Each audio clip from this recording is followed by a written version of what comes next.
All right, we're live. I'm so excited. I'm on with my buddy from Queens, old That's right. school. Not That's quite right. same area, not that far, probably 2 miles from each other, right down Springfield Boulevard. I think about 2 miles. Yeah.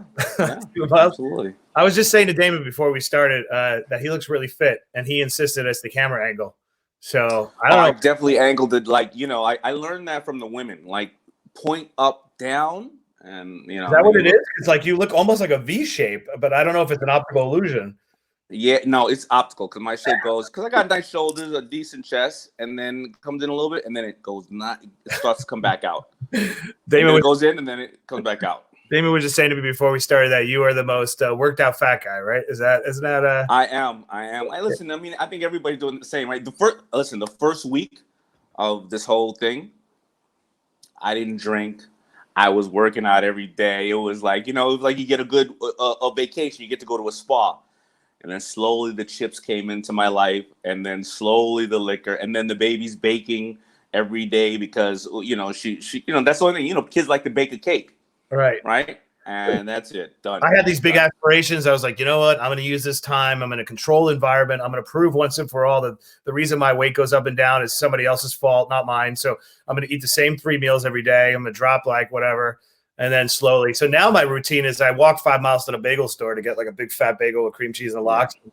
That's about Yeah. that's about as good as I can do. Yeah. Yeah. I think we're gonna have to make this interview short because you're making me hungry. Are you in Florida? You are, right? I am, but I'm gonna be in New York in another 2 weeks. All right, cool. All right, so I'm so excited to have you here. Let's spend about half an hour together. I really wanted to talk to you because you have an interesting book that just came out that I feel like you timed it perfectly for what people need right now, and it's called Powershift, right? And I always admire your journey is extraordinary. I mean, it went from Red Lobster in Queens to Fubo all the way to the top to Shark Tank. You've been on since the first season. You've had an incredible life, and you're always trying to figure out how to pass it on. You have no ego. I spent a lot of time just hanging out with you. You're very generous with your time. So I really, really want to go deep into first by starting out like what does it mean to have a power shift?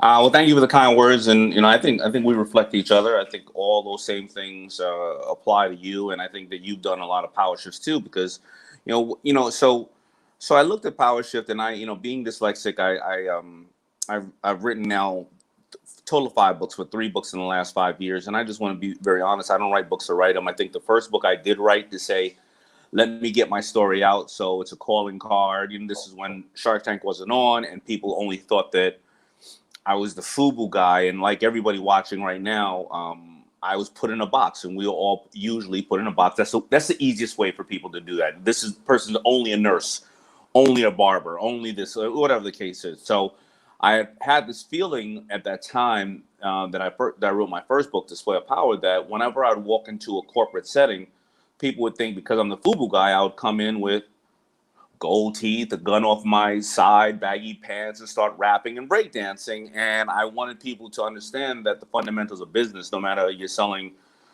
baggy jeans or you're selling, equities, are the fundamentals to business. So that's why I wrote the first book. But then after that, I would start writing books because after I write another book, people would tell me what they still feel like they're lacking in knowledge on. So then I wrote How to Brand Yourself. I wrote how to The Power of Broke. You don't need money to make money, and then Rise and Grind, how to maximize your 24 hours. I still started getting people going, I know that you've taught me all these other things in the book, but I don't have enough power to do so, or somebody took power away from me, or if only my boss would give me power or my friends would give me power. They would say it in various different ways, but give me a chance, give me this, give me that. And I said, well, I guess if I give you all the tools that I believe you can help succeed in life, but if you don't believe in the inside that you can do it, that somebody is in charge of that, why am I getting this why am I getting this question so much?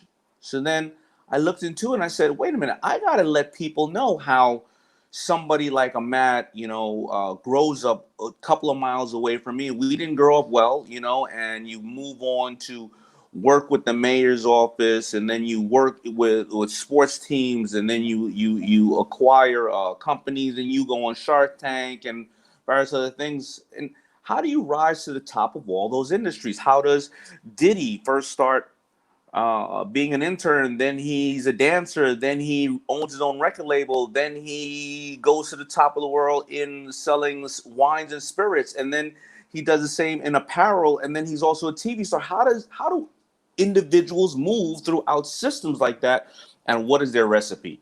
So I decided to put it all in a book by being the student. When I write the books, I'm the student, and I interview great people, and I obviously wish I could have interviewed you, but we interviewed 20 and whittled it down to 12 because, we just want to make sure that today they're not making more attention in the world, as Seth Godin would say. So you want to kind of whittle it down. Right. And I put people in there like a Kris Jenner, who I helped manage the Kardashians in their early years, and I gave Kris a lot of the tools that I was using in placing in music videos and everything else like that. And then she would go. I want to bring her into HBS to talk about she's this force behind the scenes, right? Great person. Yeah, absolutely. She's the one, because everything that I showed her that I did in the music videos with the Kardashians and other thing, she did it 100 times better on the new platforms of social media, right? I have in there Pitbull, I have in there Lindsey Vonn. And, listen, the most awarded skier in the world. And if you think of it like this, we're all in Lindsey Vonn's situation right now.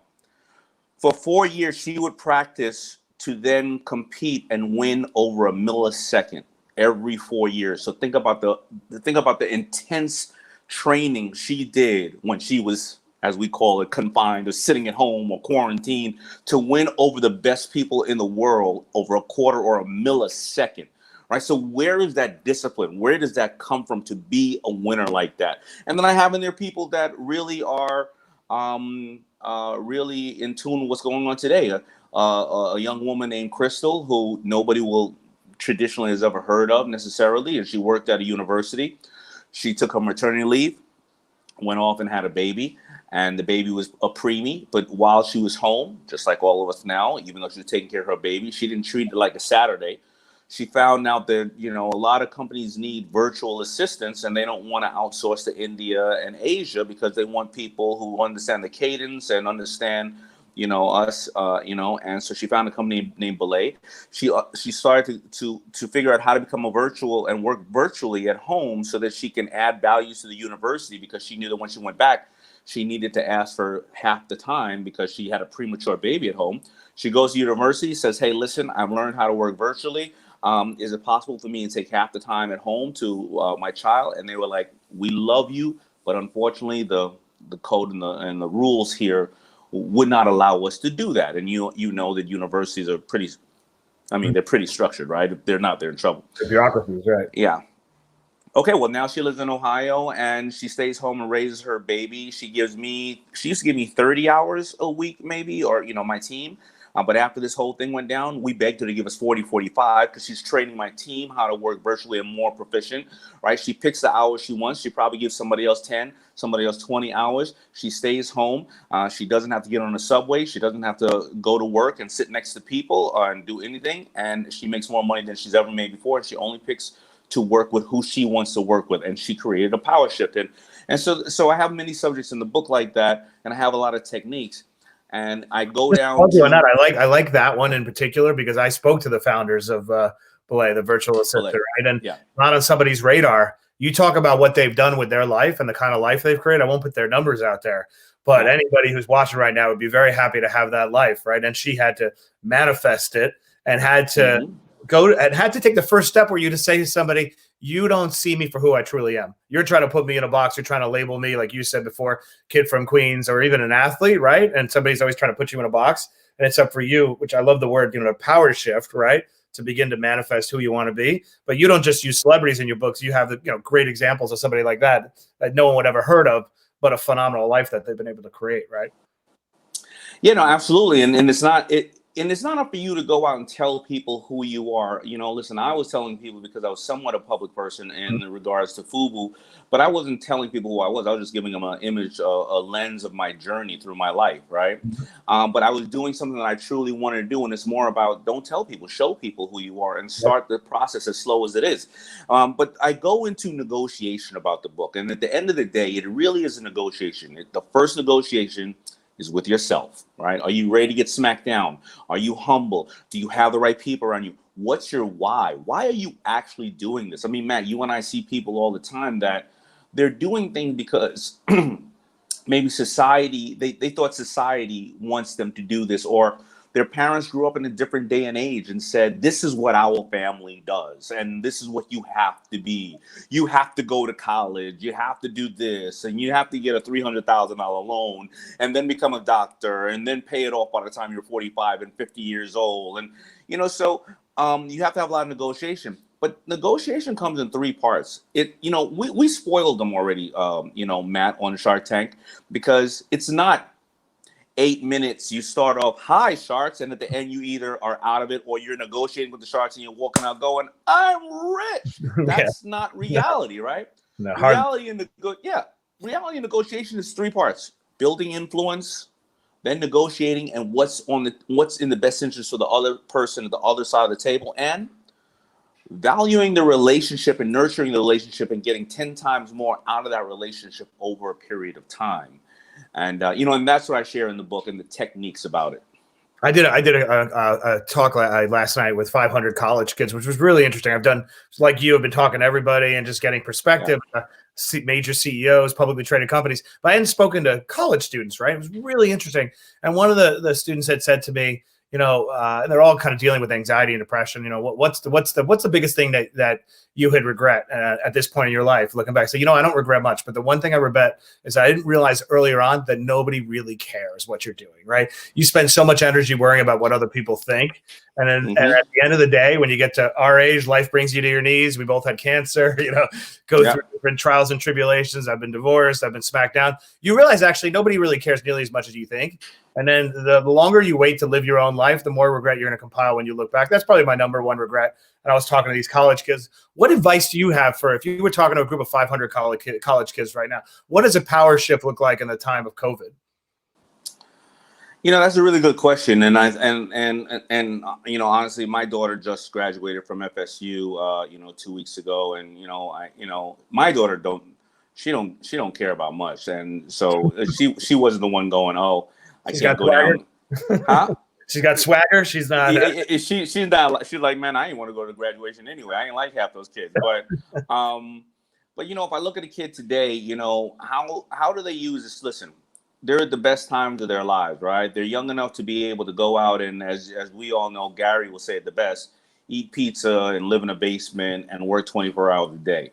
And even prior to this, I had always said to kids, I said, listen, when you graduate, and I don't want your parents to get mad at me, when I would be speaking to a lot of them, I said, I want you to, there's a personal thing that you need to do, and then there's a professional thing you need to do. First of all, you need to understand your why. You need to do you for the next 10 to 15 years. I don't want you attached to anybody, because for the first 20 years, you were somebody's kid.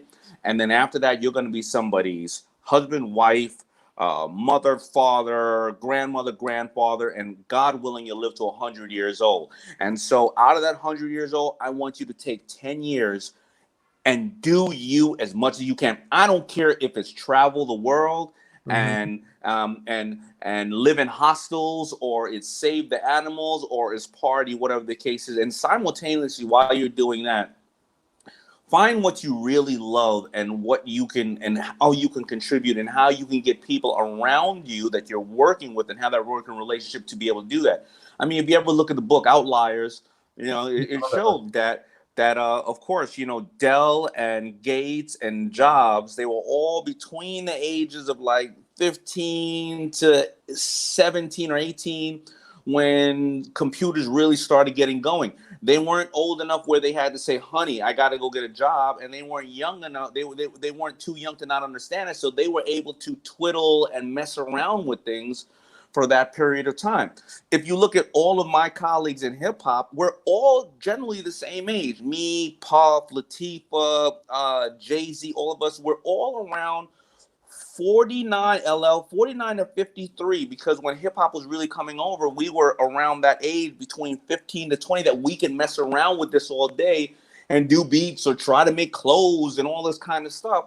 And now here we are. So what I say is that right now there is a great time when the older guard like me, if I wasn't on Shark Tank, I would be so lost right now because I wouldn't be able to learn and acquire all these companies that are communicating in different ways with social media. They are, they know new technologies. And right now, these kids have an ability to do reverse mentorship, to find all those who are at our stages, but they don't have the tentacles and they're not connected. And that's 99.9% of business people in the world right now are lost. And they have some level of assets, whether it's inventory that a kid right now can say, I'm going to get it out there and I'm going to move and I'm going to get an affiliate marketing system, or it's retail, or it's whatever the case is. And I think that these kids can come in, and right now, I mean, it is a blank slate, and everybody's looking for help right now. Yeah, that's point. Everybody's looking, and also the bar is lower now, right? Because everybody's willing to interact virtually, whereas before you would have had to get a meeting. Like, I'm talking to people in ways I haven't spoken to them before. Another point I made, I'm sure you feel the same way. But I think this helps when you come from nothing and you've been through a lot of trauma in your life. Every single crisis creates a new opportunity. And sometimes we're shy to say that. There's a little bit of shaming early on during COVID that it was inappropriate to talk about opportunity. I say bullshit. Like, this is America. Like, we have to get back on our feet. We have to be looking for the opportunity. I was telling these college kids last night, think about it. Take a step back for a second. Once we get back on our feet, we're going to be committed to cleaning our indoor environment. We're going to be way more focused on saving planet Earth and the climate. We'll figure out how all this relates.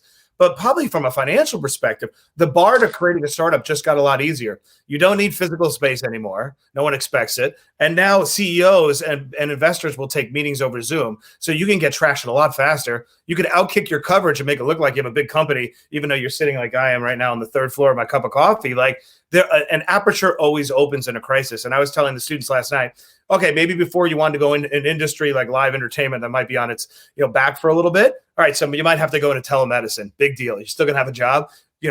Focus, move to another area, but leverage your strengths. But on a positive, I am sure this is going to unleash a whole new wave of startups that probably couldn't have been born as quickly as they're going to, especially in these key areas. So maybe I'm just a perpetual optimist, but I kind of always feel. No, but listen, I know where you're coming from with it, because you also go back to the facts and the data. And we know the facts and the data is in 2009, when Forbes issued its top 500 companies in the world, 250 of them had been started in bear markets or recessions and depressions, right?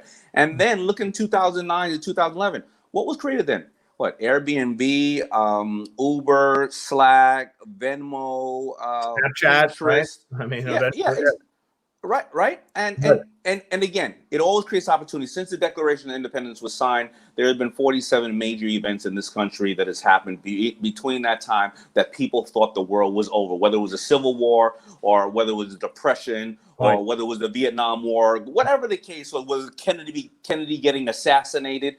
And we have always come back stronger. And this is when those kids that you were talking to are going to rise to the top, and they're going to show us, because their mind is open. They haven't been whipped down like you and I with, you can't do this. They are just like, why can't I do this?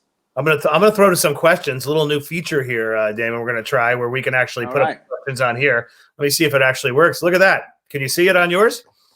I can see it. It's pretty small. Right. I don't have my glasses on. It says, Gordon Simmons, what did you find to be the key component of crossing the chasm in the early days when you disrupted fashion? He's working on substance abuse and mental health care. So what got you? Well, first of all, I'm dyslexic, and I really wasn't good in high school. So what is chasm again? Because I'm not. Really I think it's like a divide. I'm going to just say it's a divide. What? Queen. I got caught with the word, so I didn't even think about the question after that. I was like, yeah. Well, cross the divide to manifest, to Powershift. In high school? Whatever, back in the early days when you broke into fashion. I think you talk about sometimes the first time you were, all those banks denied you and whatnot. Like, what was that breakthrough? Right, so again, going back to what I was saying about the kids who need to do what they want to do. First of all, I loved fashion. And at 10 years old or 11 years old, I don't want to date us, but the only time you can listen to hip hop at that time it would come on a radio station and Mr. Magic show around 11 o'clock at night on a Friday and a Saturday only, and it would play from 11 to 1, and that was the only time. So you had to wait the entire week to wait to hear hip hop between 11 to 1, right? And I would stay at home and I would clean my clothes and I used to have like Pumas, and I would dye my Pumas every different month. I would dye them new colors, the same Puma.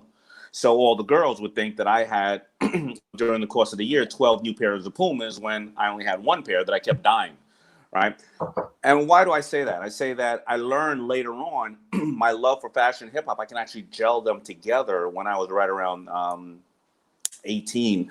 And I can actually find a reason to be respected or valued, because when I would go to video sets that, and I couldn't rap, sing, or dance, when they were kicking all the kids off the video sets, I would say, yeah, I'm here. And I would have that one t-shirt by Fubu, and I'd be like, that one screen print t-shirt, I'm like, I'm here to dress the artists. And they would be like, okay, you can stay.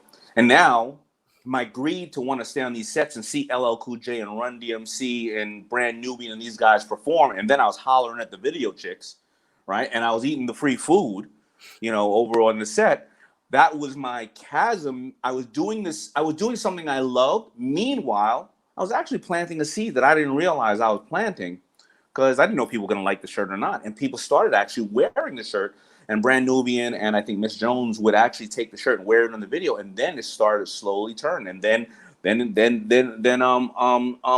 Clan would do the same and all that. But it was just me trying to get to the video set. I had a nice shirt. I had one for myself and I had one for an artist. And I got to hang out around music artists that I thought were, gods. Right. And that's what started to slowly get me over there. What do you think? I'm curious, your experience. It was really hard for you to forget loan. A lot of that was about, where you grew up, right? Also much harder back then. You're a young black man trying to pitch a dream. What do you think about people now who have to go back to that bootstrap mentality? Is that necessarily a bad thing, that people have to put that time and energy in rather than relying on investors or relying on outside cash? Yeah, I think it's a good thing. I think it keeps you disciplined. But I got to be honest with you. I wasn't smart enough like those kids you talk to go to college and maybe learn business and finance. I didn't have financial intelligence. So even with the hindrance of, the environment I was around, I didn't present myself the right way in front of the bank. So I wish I could say, well, you didn't support me because of whatever. I was not prepared well enough. But even now, even if you are prepared well enough, you and I know one of the biggest reasons why startups fail is actually overfunding. They go out and they raise too much money without actually showing and proving the proof of concept. And now all of a sudden they have to keep raising because, listen, if you're a startup and you deliver apparel, your first delivery is never going to be good. If you're doing software, you know that in software and technology, it's always going to fail. You know what I mean? And if you go and spend $200,000 and then you got to do advertising, of course, because you believe you need to spend $30,000 advertising. No, you don't. You need to get customers who are going to use it and give you real feedback and things of that nature. So I don't think that people need to worry about the funding. That's the whole reason I wrote The Power of Broke, because I'd rather you put your nose to the grind for 3 to 4 years, figure out all the problems as small as you can, and then when you present it to a Matt or me, we know how to scale it because you have all the answers and you've gotten the bugs out of there. When people go on Shark Tank, I always say, Matt, if you don't know your customer and I don't know your customer, then you're using my money for tuition. I don't need that. You got two idiots there. I always say this, I get the number one request. I get frustrated when somebody has what seems like a pretty good idea. And they're like, what say you, Matt? You want to do it together? I'm like, oh, I have a lot of jobs. Like, I don't want to sign up for a rescue mission or charity. I'm trying to focus on my priorities too. I'm always amazed by that. And I think the good part about not going to outside fund, it becomes a crutch, right? People think that the gating item is whether somebody else is going to write a check into your own idea. Actually, the gating item is whether you're going to write a check into your own idea. Whether you're going to exactly. I have a good question. I've got one more question before we wrap up. But this is you're drowning in opportunity like I am, right? You have to choose. Yeah. This question speaks to discipline, right? How do you choose? How do you get clarity on that singular idea to pursue a business around if you're interested in pursuing many varying opportunities? Like, how do you know when it's the one idea like you did with Fubu to go all in on? I think that's a very good question. I think you and I are in a different area than there, but I have made mistakes even now and last year and the year before. Because I'm not making mistakes all over the place. Well, I hope you are. You're not making mistakes. You're not making a lot of moves, right? Right, exactly. Right, but I think when you're an entrepreneur, you're just starting out. You have one or two different things you want to do, and I think that the one that you just can't sleep until you get it done, and the one that you find that every single day that when you're doing something, it's like unraveling a Cracker Jack box and it's Christmas because you keep learning, you keep saying, wait, I'm figuring this thing out. It's doable. Oh my God, that person wants to work with me. Oh my God. Look how many customers I have, even if it's 4, and they're so fascinated by my product, truly my product. And I think that kind of drives you, but you can't be everything to everybody. Listen, I wanted to be everything to everybody with FUBU, but I couldn't. And everybody that I have really studied, really, especially in apparel, and they stuck with one thing for a long period of time, and perfected that one thing. I mean, our buddy Kevin Plank, I mean, he did those, whatever they call, wick free. He did those shirts, Under Armour now, I don't know, maybe it's going to do $4 billion or $3 billion. Right. But he did those same shirts for 10 years. Yeah. My partner, Steve Roth, he always says the same thing to me, but usually as a criticism rather than advice. Don't be a grasshopper. And I remember what the fuck grasshopper? Don't jump from thing to thing. You got to stick with things. Don't chase the trends and whatnot, which is hard to do when you're chasing, when you have so much opportunity. Let me close with this. I love those early episodes of Shark Tank. You were on the first season, and remember the ones where there were like piles of cash on the and that was born in a time of recovery and great financial trauma. How do you think this climate's going to change the type of deals you see on Shark Tank? Oh, I mean, all we're going to see is PPE stuff. I mean, that's it, right? And it's going to be PPE in some form, right? Not necessarily personal. It could be, it could be chemicals. It could be cubicles to work in. It could be homes to work in. But I think we're going to see that. And we're also going to see a lot of technology of, the way that people are going to be able to communicate and transfer documents and, a lot of direct-to-consumer e-commerce business, I would think. Yeah, I'm certain we're going to see a lot of that, and we're going to hear the same crap. Kevin Leary is going to offer them all a blood-sucking royalty, and they're going to turn them down, and we'll take the deals. And Lori will give a nice, pleasant speech and still say no. Yeah, exactly. So, Powershift, you couldn't have arrived at a really important time. I mean this when I say you're always generous with your spirit. I've watched you in action. I've worked with you on some deals, and I'm really excited that your book came out. I encourage everyone out there to go pick up a copy, download it, figure out how to take advantage of this crisis and turn it into an opportunity, get your head right. Right. It starts with the first negotiation, like you said, with your brain. And I just want to thank you for spending some time with us, Daymond. All right. Thank you for being my brother, man. I will see you around. Take care. You got it. Bye. Bye.